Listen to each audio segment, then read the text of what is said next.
बुद्ध दो हुए हैं। एक भगवान विष्णु के जो दशावतार हैं उनमें बुद्ध हुए हैं। जितने भी कर्मकांडी भारत, नेपाल, भूटान में हैं बौद्धावतारे ऐसा पढ़ते हैं, लेकिन बुद्ध कौन हुए इसका ज्ञान उन्हें नहीं। एक बुद्ध हुए हैं नेपाल में, उनकी ससुराल भी नेपाल में, उनका जन्म भी नेपाल में, वो क्षत्रिय कुल में हुए हैं। उनको सिद्धि भले ही बौद्ध गया में हुई हो, लेकिन जन्मस्थल की दृष्टि से वो नेपाल में हुए हैं और क्षत्रिय कुल में हुए हैं।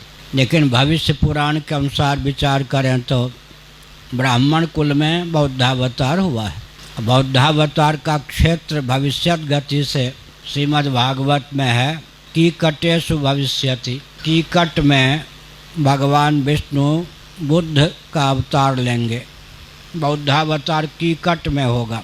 कीकट शब्द का प्रयोग ऋग्वेद में भी किया गया है और सायणाचार्य के भाष्य में यह कहा गया देश या क्षेत्र विशेष का नाम कीकट है, लेकिन वो क्षेत्र विशेष कौन है ऐसा वहाँ नहीं लिखा गया। श्रीधर स्वामी ने, जिन्होंने श्रीमद् भागवत पर भाष्य लिखा, श्रीधरी टीका आज पूरे विश्व में चर्चित है। चैतन्य महाप्रभु भी उस टीका पर लट्टू थे।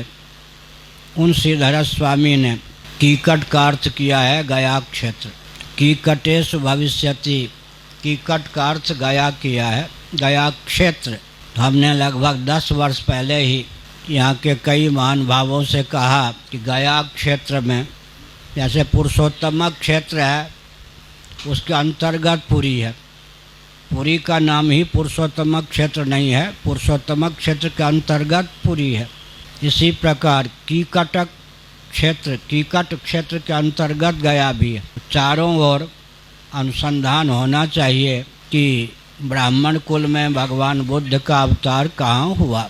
कुछ महानुभावों ने 4 साल पहले लगभग बताया, एक टीले पर ब्राह्मणों का गांव है और वहाँ बुद्ध की प्राचीन मूर्ति है।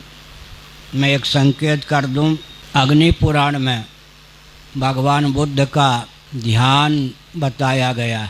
इन बौद्धों ने क्या किया, उस श्लोक के आधार पर भगवान बुद्ध का जो चित्र बन सकता है वही बना के रख दिया। अग्नि पुराण में जो भगवान बुद्ध का ध्यान लिखा गया है उसके आधार पर जो भगवान बुद्ध की आकृति बनती है, चित्र बनता है, गौतम बुद्ध के अनुयायियों ने उसी को बुद्ध के रूप में ख्यापित कर लिया।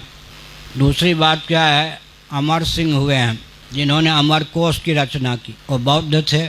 उन्होंने बहुत ही चतुराई का परिचय दिया। भगवान बुद्ध और गौतम बुद्ध के नाम एक साथ लिख दिया, बीच में विभाजक के रूप में एक शब्द का प्रयोग कर दिया जिसका अर्थ लोग नहीं समझ पाते कि विभाजक है, ताकि भविष्य में लोग ब्राह्मण कुल में अवतीर्ण बुद्ध को भूल जाएं, गौतम बुद्ध ही बुद्ध के रूप में चर्चित हो जाए। एक और कारण है, गौतम गोत्र दोनों बुद्ध का था। क्षत्रिय कुल में उत्पन्न बुद्ध का गोत्र भी गौतम और ब्राह्मण कुल में गया क्षेत्र में उत्पन्न बुद्ध का गोत्र भी। क्षत्रिय वैश्य के गोत्र तो ब्राह्मणों के आधार पर, ऋषियों के आधार पर चलते हैं। इस भ्रम के कारण भी, दोनों का गोत्र मिलने के कारण भी ब्राह्मण कुल में उत्पन्न जो हमारे विष्णु के अवतार बुद्ध, उनको हम लोग भूल गए। हमको जिस कुल में जो उत्पन्न हुए उनके प्रति आदर है। आदर्श कोई भी हो सकते हैं, इसको लेकर कोई परहेज नहीं। क्या हम भगवान राम को ब्राह्मण कुल में उत्पन्न सिद्ध करेंगे? नहीं। हमारे आराध्य हैं लेकिन क्षत्रिय वंश में हुए। भगवान श्री कृष्ण को क्या हम ब्राह्मण बनाना चाहेंगे? क्षत्रिय कुल में होते हुए हमारे आराध्य हुए। लेकिन सत्य का गला न घोटा जाए,